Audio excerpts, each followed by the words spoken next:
Hello, everyone. Thanks for joining us today. This is a film brought to you by the University of Notre Dame Press in conjunction with the annual Notre Dame Book Festival. Ordinarily, we'd have a series of in-person meetings, events, sessions, and whatnot, and obviously we can't this year. But this year allows us to do something a little differently, to throw the net a little wider. And that's what we want to do here today, to give you, the viewer, some insight into these four folks, all of whom are connected to Notre Dame Press in various ways. So let me start with some introductions. I'm Editor-in-Chief, Eli Bortz of Notre Dame Press. Joining me is Stephen Wrinn, Director of the University of Notre Dame Press. Jenna Kolesari, Jennifer Kolesari, who was our 2018 fellow at the press, and Ana Jimenez-Moreno, who was our inaugural fellow at Notre Dame Press. So we all have connections, even though we've all gone our various ways, and because of the magic of Zoom, we get to bring everyone together for this event. So I wanted to talk a little bit about what we're doing today. We wanted to highlight alternatives, how Notre Dame PhD students can experience different avenues of academia that may not necessarily be considered the traditional path. Finishing your PhD, revising your dissertation, getting your first tenure track job. These are things that are in crisis right now. The academic job market is often described as a smoking hole in the ground at this moment.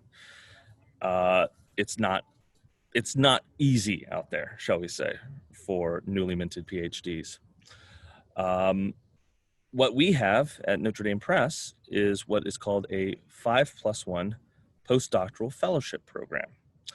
And as I mentioned, we were pleased to introduce Ana and Jenna as our first two postdoctoral fellows. So I want to tell you a little bit about Ana and Jenna before we get going. So Ana was the inaugural fellow. She received her PhD from the English department at Notre Dame, and she was recipient of a 2017-2018 fellowship funded by Mellon at the University of Georgia Press, before accepting a position as acquisition editor in literature and cultural studies at Ohio State University Press, where she is right now. Jenna was a psychology PhD recipient from Notre Dame, our second 5+1 fellow, and she went on, after helping us through a very busy season, to become exhibits and promotions coordinator at the University Press of Florida, my alma mater, where I had my first job. So we are thrilled to welcome them both and everyone. And with that, I want to turn it over to Stephen Wrinn to talk to a little bit about the fellowship program, how it came to be, what its intent is, and then we'll get into some questions, talking about, we want, Ana and Jenna to run this show. We want them to tell us all about life as a fellow, what life is like coming out of a PhD program and going into scholarly publishing, the university press world. What's it like? Challenges, that sort of thing. So with that, let me hand it off to Steve. Steve, what do you got? All right. Well, it's so good to be here and to see all of you, especially Jenna and Ana. I don't remember the last time I saw you, so thank you for agreeing to talk with us. The 5+1 postdoc program was initiated by the College of Arts and Letters, and it was the idea is to give PhD students who finish their dissertation and defend it in a certain amount of time alternative options to the traditional academic track. So, basically the way the program works is if someone applies and is interested, the it's a full year, it's a full academic year program. And the first semester, what we try to do is split up, divide that person's time among all of the departments at the press. So everything from acquisitions to manuscript editorial to marketing and publicity and sales to the business end of things. And then if they're still interested, the second semester would be to sort of pick an area that is of particular interest in sort of shadow the department that you find of most interest. And I love this program. I think that it's very forward looking. Mm-hmm. And I myself am an example of someone who was on a PhD academic track who did not indeed want to go through. So I got into publishing. So I can speak from personal experience. What I really hope the program achieves is that I think a lot of people in academia and elsewhere have kind of a mythological notion of what publishing is. I think that a lot of people I know, they think we sit at our desk and leisurely browse manuscripts all day, adding our profound wisdom before we go to our martini lunches with the rich and famous. Yeah. But a lot of people think that, and I did. That's why I signed on. I was like, get to read manuscripts and go out with with famous people. And what we try to do, and again, Jenna and Anna can speak to this in greater detail. What we try to do is say we literally throw you. It's a baptism by fire. We throw you in the deep end, and that's. I think the advantage is it's not, publishing is not for everyone, but I believe it's, I've always said publishing is not a job, it's a profession. It's, and the other, thing I really liked about the program, and again, this is from my perspective, but, we're not just giving people, like I said, administrative tasks. We're not looking simply, for help to copy and file and like that. Mm-hmm. Of course, we all do that. That's part of it. But so that to me is the benefit of this 5+1 postdoc, and it's a source of enormous pride. Mm-hmm. In professional satisfaction that we have two. Our first two came. They observed, they participated, and for some unknown reason, they decided to stay in scholarly publishing. And that's what I think we're here to talk about, how that transition was made. Precisely. And, does that give an appropriate overview of the program as it was as it was intended? And that's my understanding. That's how it works. And we love it again, and I think it also demonstrates a commitment of the press to be a member of the broader Notre Dame community. Absolutely. We're not just an isolated unit in Flanner Hall publishing books. We want to be part of the broader community. We want to help students and faculty understand publishing, and so, to me, it's just all around a good idea. And it's been an enormously satisfying thing to watch two of our former postdoc interns just flourishing. So that's my intro.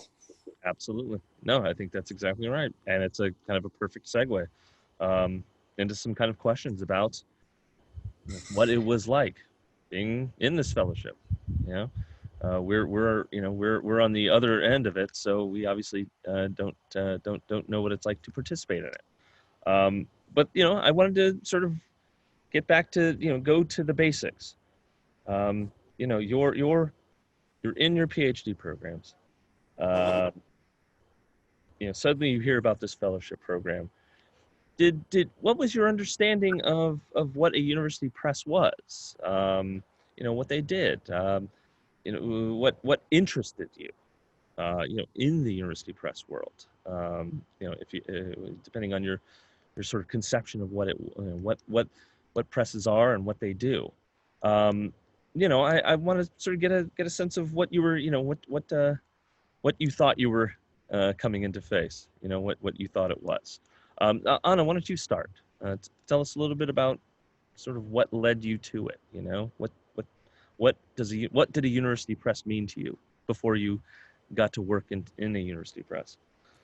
Right. So unfortunately, and I think Stephen did a great job of saying, there isn't a lot of clarity. You have to publish, obviously, but the logistics of it, how to publish, where to get published, all these things you learn as you go. That's part of the process. But I think it was very nebulous about what they did. I knew that we weren't, actually printing books at the university press.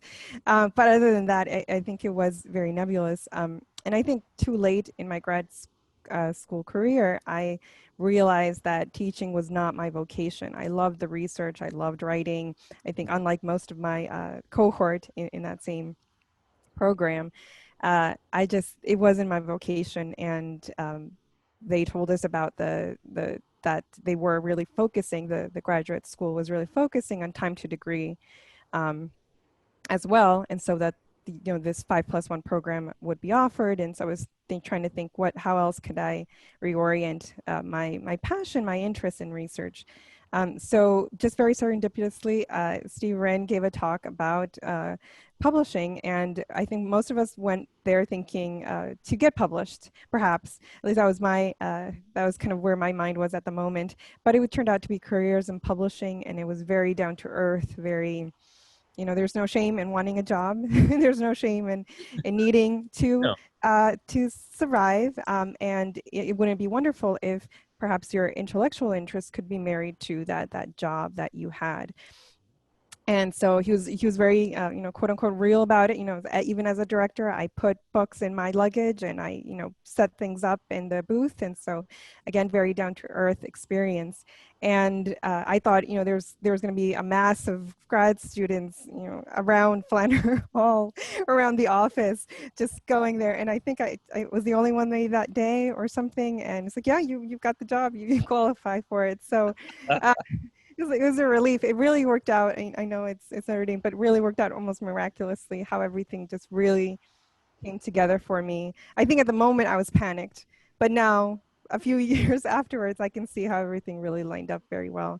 That's fantastic. But in terms of my understanding of what university press was too, I think the way Steve Wrinn, the director, set it up, was really influential because it was about having that holistic experience of the press. It wasn't about having a very siloed experience. So I was housed in acquisitions. I mean, that was kind of my home base for many reasons, but I did do work for other departments. And I think that has really helped me in my career after Notre Dame, and just to understand publishing again as a whole, from the kind of bird's eye view of, okay, this is how we all work together, and this is why all the components are really important, from business all the way to marketing.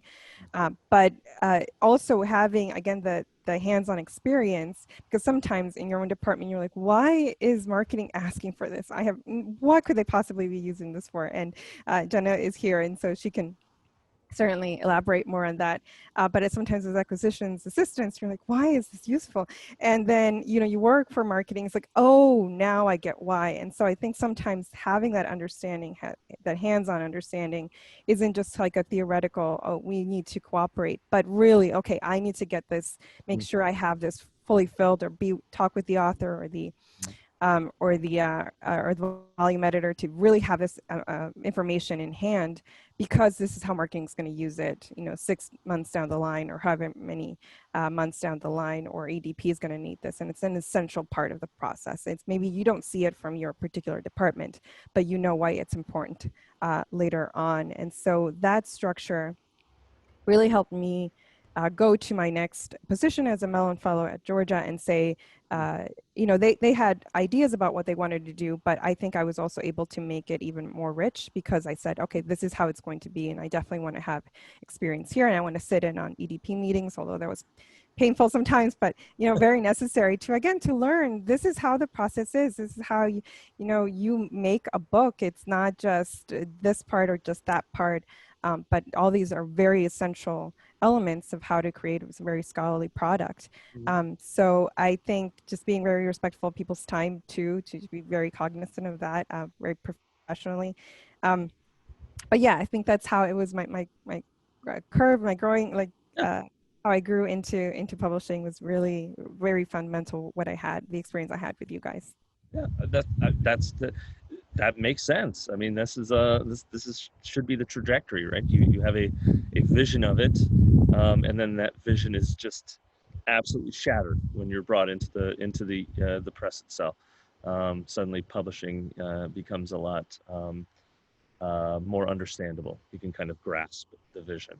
Jenna, what was it like? Similarly nebulous for you? The sort of the notion of the university press. What you thought they did? To be honest, I had no idea. So I come from psychology, Right. which is a very, very journal-based discipline. So there are books, but as a grad student, I read maybe 3 books and hundreds of articles.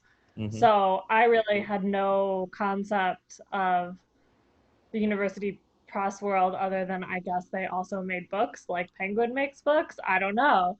And so I was lucky because my advisor was very supportive, and I kind of realized that academia was not going to be a successful path for me for a variety of reasons, and it's just not what I wanted to pursue. And at that point, it was like, okay, so here I am about to get a PhD.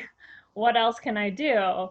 And I met with Steve, and he talked about publishing. And honestly, I still today am a little bit jealous of undergrad interns, both at Notre Dame and now here at Florida, because they're all like, oh yeah, I want to work in publishing. And I'm like, I didn't even know what publishing was. I feel like my whole, if someone had been like, you can make books and you can sell books, I would have been like, yes, that's the thing.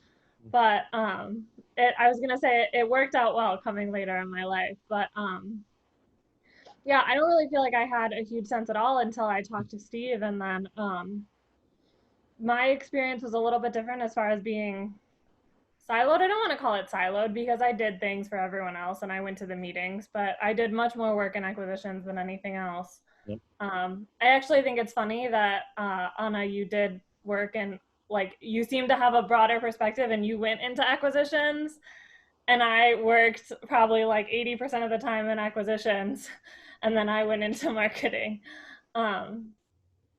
It's all good. You can't go wrong. Yeah, no, and I was gonna say, and it's what you said is 100% right, that it's so helpful to know oh, this is why they need this, or this is why they don't understand what this means, or this is what they're thinking. It's so helpful to have the perspective of what other people are doing in their day-to-day work, so that you can know how best to give them the information that they need from one side or the other. So that's you can't, as a guy, you cannot go wrong with any department of the University Press. We're all part of the same entity. Sometimes acquisitions will demand a bit more of your time, I suppose. We're known to do that. We're needy folk, without question. So let's talk about, you're on the PhD path. This might get into kind of, I don't know, your own personal interactions with family, who are who have a certain expectation of what you do with a PhD. You go teach. Um, you know, instead, you're in the middle of a working academic publishing unit. We publish about 55, 60 books a year. Was there a moment in the fellowship, sort of an aha moment where you thought, I really want to do this for a living. Like this is really good. Like this isn't just an alternative to stumble into, but this could really be fun. Um, and if so, if you have that kind of moment, are you dealing with any conflict in your own mind between what you are quote unquote supposed to do with your PhD versus what you could do outside the traditional academic job market, which again is on life support at this time. Jenna, what do you think? I mean, what did you have that aha moment? I guess. I mean, I feel like if I did, it was the very first time I talked to Steve.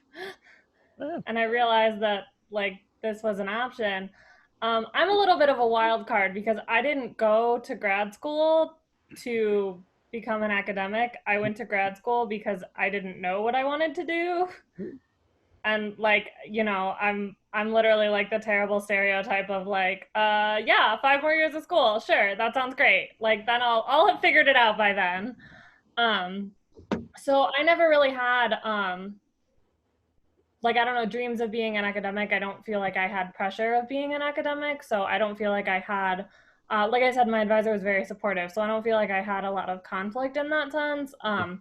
I feel like it was more just like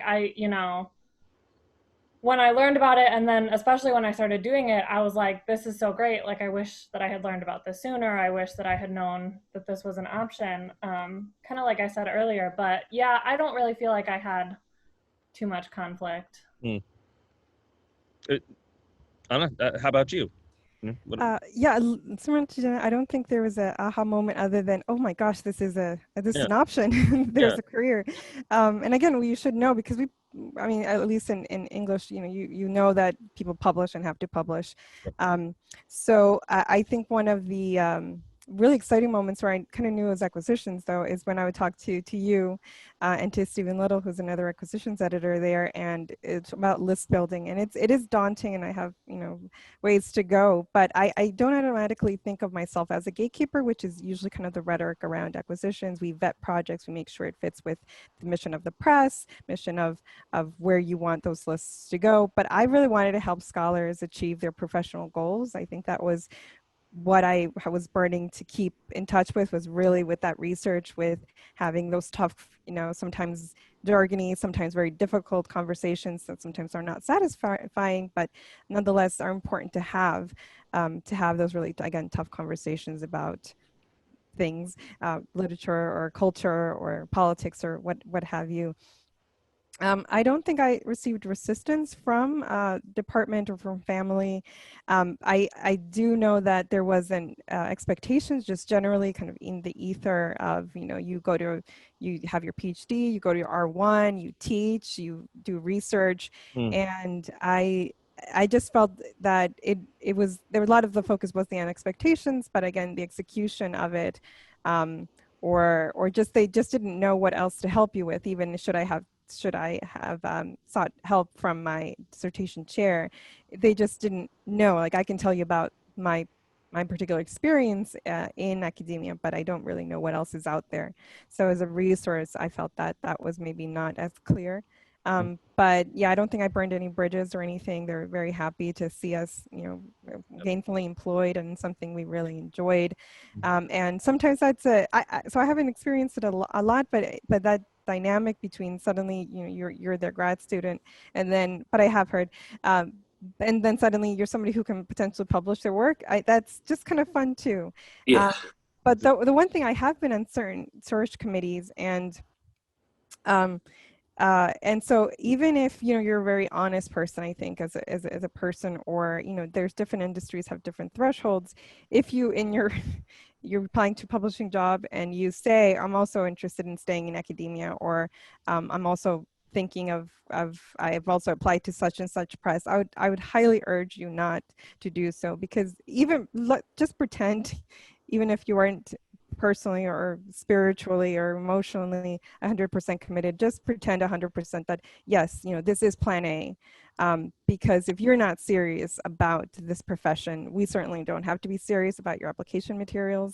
There's only so much we can do in trying to read between the lines. So again, sometimes you just don't know what you don't know, and I completely understand and respect that. But if you are able to have an internship at Notre Dame Press or other internships in publishing to get a real sense of, okay, is this something I can do? I would, I think it's wonderful that these are opportunities, this experience is available at Notre Dame, where you can, answer that big question mark. What is this profession about? Can I do it? Do I want to do it? So I think that's one of the really great things, because again, sometimes you just don't know walking into a profession, but again, there's this great resource that does let answer some of those questions. I would like to just interject that, Anna, what another myth that I've encountered over the years in scholarly publishing is that if you have a PhD, you're automatically qualified to become an acquisitions editor, right? Yeah. You can just step, right? You can defend the dissertation and then walk and occupy an office and be an editor. And I've seen that happen a lot. And I guess, and I've always said it's an apprenticeship. And I probably said these things to you all, which is you got to start at the bottom, right? A good publisher learns everything, and you have that, which you described, very eloquently, Anna, that aha moment. And Jenna, you too, you know why you have to do things a certain way. So there's, it's a business. It's not just evaluating the scholarly excellence of manuscripts. That's mandatory, but it's everything else. So I think that, that's my, and I love it when I see the people realizing, that it's not the stereotype of, leisurely reading manuscripts and whatnot. I guess my question would be, along those lines, how has your PhD in your subjects, English and psychology, how much, how little, how frequently does that scholarly background influence or help the work you do? Perfect. Who wants to take it? Anna, go. Sure. Yes, I'll go. So it's helped and hurt in certain ways, and in the very ways that you hint, Stephen. So what I think helped me a lot was that, we are training ourselves for 5 years or X amount of years, depending on your particular situation, to develop, to really hone those critical thinking skills, right? And that has helped apply those critical thinking skills to my job. So again, I'm not the content expert in all. So I acquire from classics to contemporary Black performance studies. So, and I was trained as a British modernist, a very old-fashioned British modernism too. And proud of it. But that is not either classics or Black contemporary studies. So what takes care of that content expertise is the peer review process. Those is when you gauge how important this project might be to a particular field, to scholars in that field. But I can tell if it has weak organization. I can tell if their main argument appears on page 30 of page 32 and it's late, and I say I'm a very impatient reader, so I need to know why I'm reading this from page 1. If there is no evidence, it's very descriptive, or you're not telling me exactly why you're being descriptive, like some projects are, if it's especially history, and it's like, oh, this untold story. I'm like, but why should I care about this untold story? Sell that to me first, and then I'm willing to go with you. So another Mellon Fellow from that program recently got a job at Penn as an associate acquisitions editor, and it was daunting for her. I mean, we talked, and it's like it's very daunting to be the one selecting these projects. But her mentor was really good and really patient in just a pragmatic sense of, but do you like this? And I know it's cased into subjective, like, do you like this? Does this excite you in some way? Do you want to publish this? But I think that's because it's based on the fact that, you know, again, we are trained in certain ways. We are trained to be really good readers, and to process information in this way. So again, I think that's something, yes, and somebody who doesn't have a PhD can acquire it. And I think that's what makes it kind of, through the course of a acquisition editor's career, that's what makes the craft. That's what, I can select and kind of see what is just not a right fit, or it's just not going to ever get there, versus something that, you know, it has promise and I'm willing to invest in it, or, you know, it's a great proposal, or it's a great manuscript, fits in with our series, fits in with our mission, fits in where I want to see the this list go, this area or field go.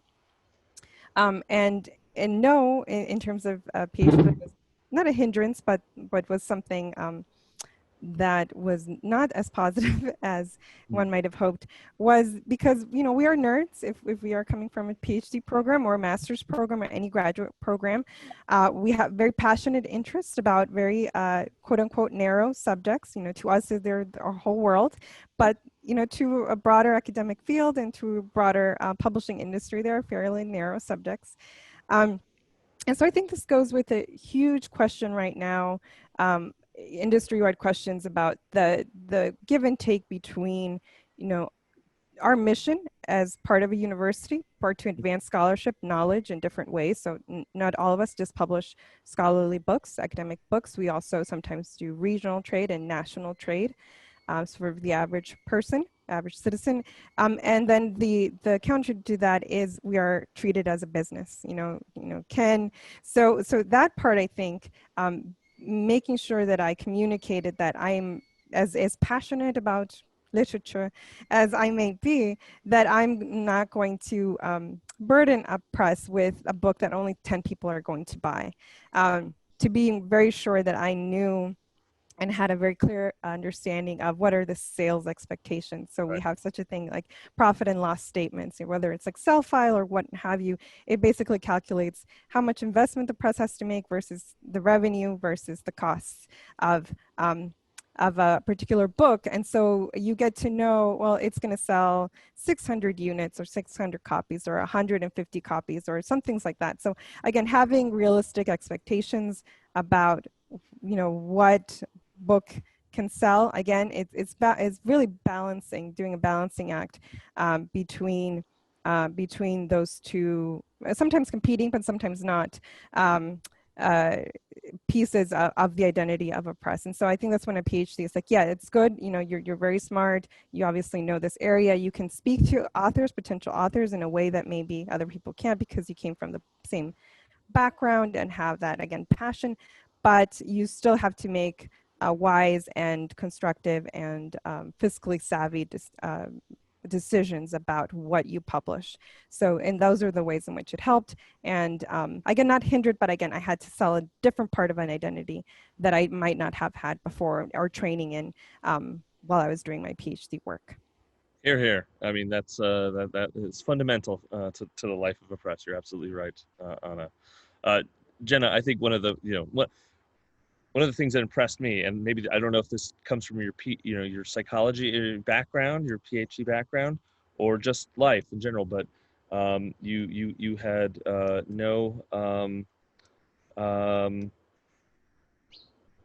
no sort of veneer of handling any BS. You came in, you're very frank, you roll right into the job, and you were not cowed at all. You were you saw us as who we are, sort of frantic, paced professionals at times, who are under a tremendous amount of stress and pressure. I don't know if that came, if that insight came out of your PhD program or just is intrinsic to you. What do you think? What's Yeah. Following up on what Anna said, what'd Um, your PhD give you?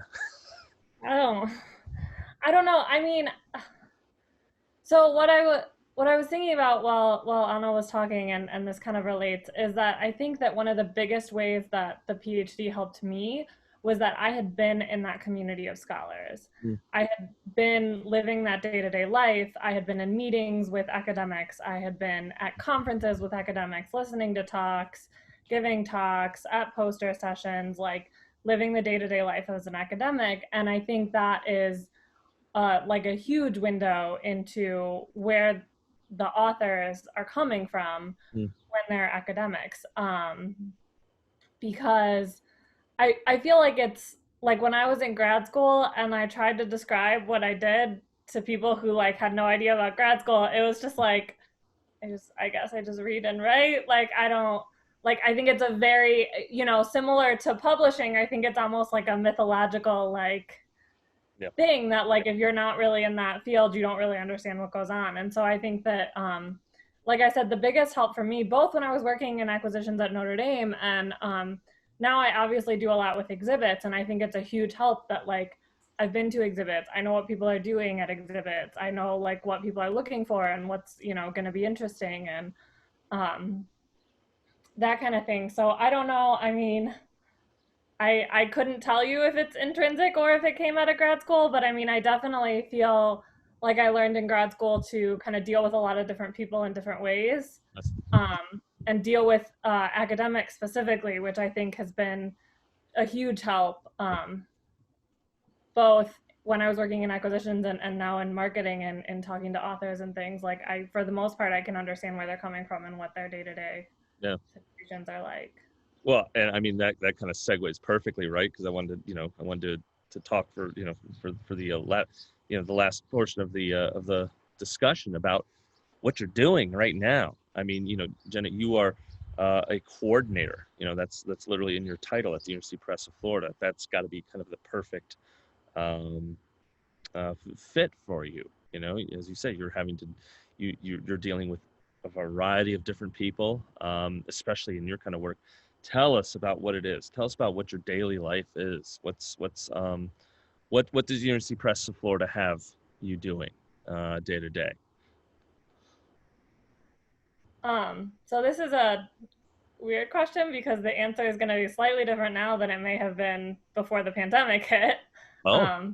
Because I used to be packing for exhibits and making lists and organizing furniture and all those things, was probably the biggest part of my job. And now almost all the exhibits are virtual or canceled. So that's been an interesting change. I mean, I still do a lot with exhibits. So I create all of our virtual booths, and like the discounts on our website. I do advertisements if we do advertisements. I do a lot of promotions on social media. We're really leaning into that. I do the other thing that's a big chunk of it is awards. So we have a huge Excel list of awards that we like consider because we normally publish in those areas. And I manage kind of what books we submit to that and the submission process for those. I mean, and then I, also like anyone else in publishing, and kind of like Steve said earlier, whatever needs to be done. I write copy, I make PA lists, I get authors to write blog posts for us. So a lot of different things. And I think one of the things that I really like about marketing is getting to deal more with the finished product in a way, because one of my favorite things going from grad school to publishing is that I was always really curious. And I feel like in grad school, it was like, now you can only read about like this one thing. And I was like, but I want to read about all of it. Like, I want to read about everything. Yep. And so it's, I mean, acquisitions gives you a different sense of that. But now I'm like writing copy for archaeology books. And let me tell you, I know way more about archaeology than I did when I started this job.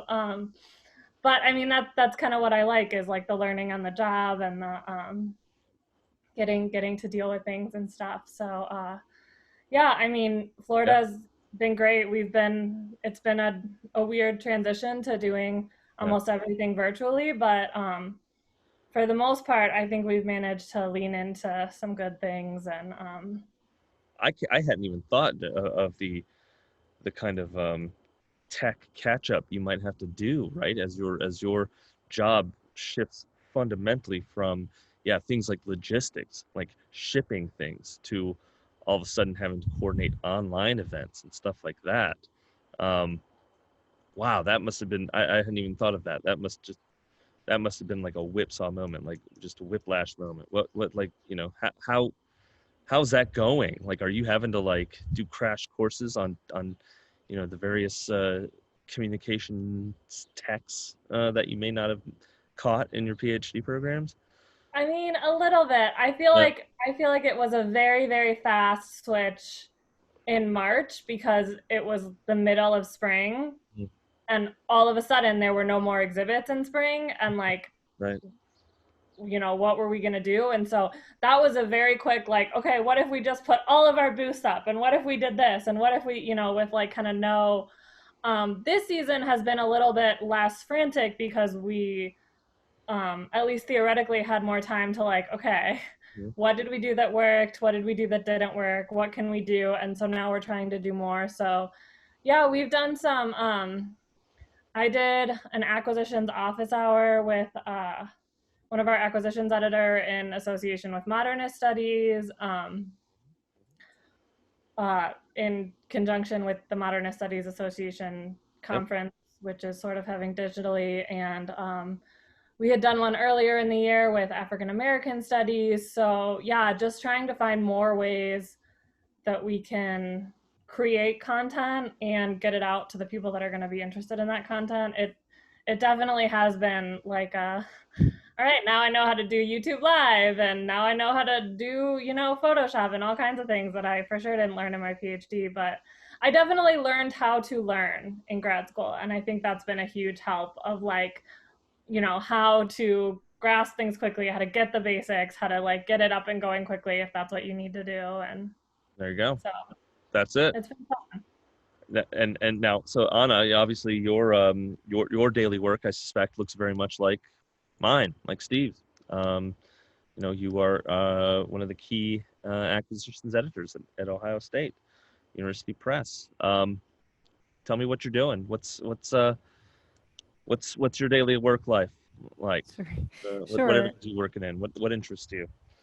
Right. So I am in charge of a third of our lists here at OSU Press, and so that means I acquire 20 to 25 books a year, which can be chaotic. I think in one of your questions that you sent around, it's like it can be chaotic. How do you deal with that? And I think I anchor everything around, and maybe because I so recently was an assistant around the log.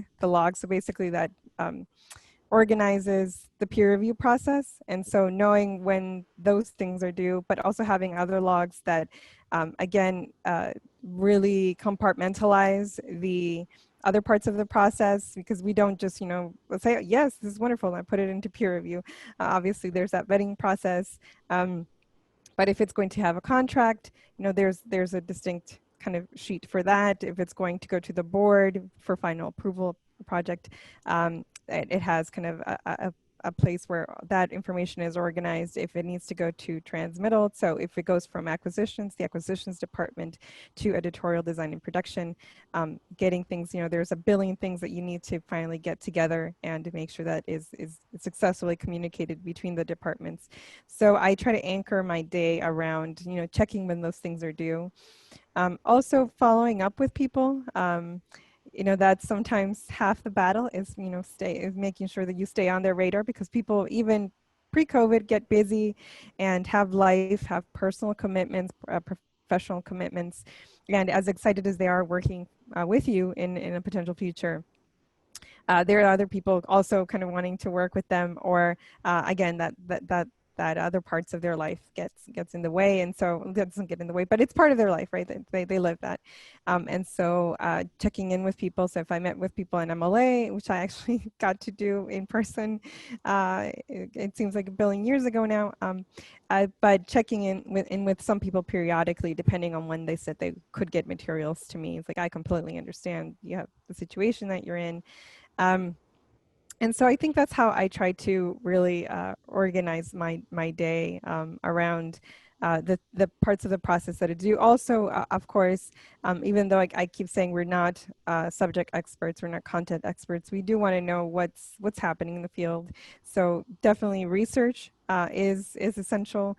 We read those journals, the premier journals or some journals in the field. There may be some books, reading catalogs as well. So I was surprised. I was thinking I was surprised how little writing and rhetoric and reading is in the job, but there's actually also quite a lot. I think it's just in smaller form. So you're not reading 175 books. In English department, we do that for comps for one of our exams. It's a year-long process. You read 175 books for reasons, and then so you're not reading that, but you are maybe doing selective strategic reading. Absolutely. In different areas in the field. And so, and just a very small thing, because you were all kind of mentioning it about, so there's a lot of jargon in this field too. Even I think Jenna mentioned like PA lists, and I'm like, oh, what's that? So we use POD offset. I mean, I think that was one of the kind of the shocks when I came into it's just like, wow, I thought, you kind of make yourself an expert in particular jargon in your field, and then you go into publishing, and it's like sometimes it hits you all over again. Like there's all these different terms, short discount, trade discount, all of these things. That's really it. Sometimes that's just sometimes that's part of the learning curve as well, to learn this language that that you have to become an expert in. So yeah, that's kind of what I do.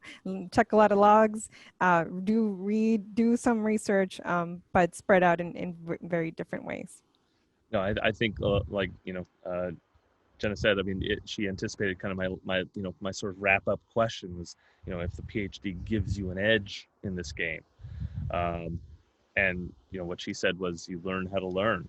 I mean, that's fundamental to the job for everyone, all of us. There you go. I mean, I can't say that, I can't say it better than that. Learn how to learn. And if books interest you like they did, I think all of us, then the University Press world it's going to appeal to you. So with that, any closing thoughts? Anybody? Steve, what do you think? Are we going to? I'll close with this. First of all, it's just so good to see both of you happy and thriving. We miss you. We do, really. I mean, that was the thing. Whether you realize it or not, we talk about you two all the time. Like, I remember that time. And I think that was, I mean, those bonds and the relationships you build in publishing are one of my favorite things, right? And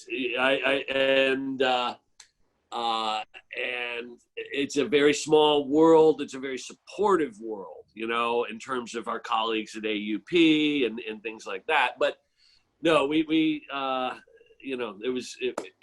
was good for us too. I guess what I was going to say is, the one thing, as someone who's, PhD track and thinking about a career in academia, the one thing I essentially thought I was forfeiting by going into publishing was teaching, which I love. And the great thing that you and the two of you and others have brought into, my professional life is the ability to teach and mentor. And it's, with folks like you, and now you're out in the publishing world, and I think that's one of the other benefits of this 5+1, program is that, we have a deeper community now because you're out there and again, without trying to sound patronizing at all, we're just super proud of you. And so that's, I'm going to leave it with that. Is that work, Eli? I think that you can't do better than that. Thank you all of you for joining us on this one. We wanted to highlight what Notre Dame Press is doing, what university presses are doing, what and what we look like, Right. as we sort of navigate this strange time, this strange season. So thank you all again. This has been a real pleasure, and if anyone out there watching this has questions about what university presses are like, reach out. We're all people. We can all be contacted, and we're never afraid to answer questions. So with that, I'll wrap this up. Thank you all again. Thank you out there for taking some time and viewing with us. It's been a real pleasure, and happy book shopping, right? And that's as we near the holidays. And now that the rain is starting to approach on this gray Indiana day, I'll close off. So thank you all very much.